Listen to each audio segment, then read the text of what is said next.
Ramogi wadonje weche mag tuke odhiambo mag kawuono. Tuke motis ni for Rangers Ultra Marathon higa mar 2022 norumo odiechieng' manyoro bang' timore kuom ndalo 5 kokalo kuom jotugo maromo 47 manoyuoro e tukegi mowuotho kuom kilomita 250 e pinje duto mag Afrika. Edward Nderitu e jatugo achiel kende manoyudo thuolo mar donjo e tukegi mane timore kuonde mag rito le mag bungu Malewa, Borana, Ol Naishu, Ol Daiga, Ol Joigi kendo Rumo Ol Pajeta.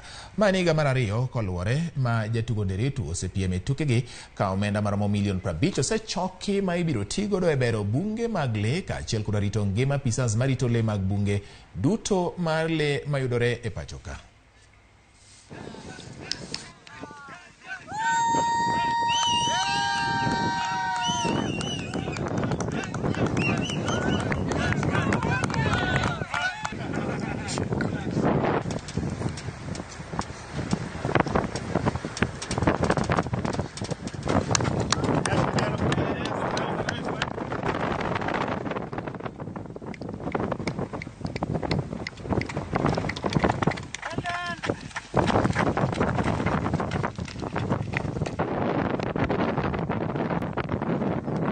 There are more than 300 rangers currently who are benefiting from for rangers welfare in insurance, because whatever you are doing here in this fundraising is to support rangers, because many people forget about rangers, and rangers are people who go out there day and night when it is raining, taking care of wildlife that cannot protect themselves. The first 2 years, the For Rangers Ultra raised £250,000, so that's $300,000 that went straight back into ranger and rhino welfare.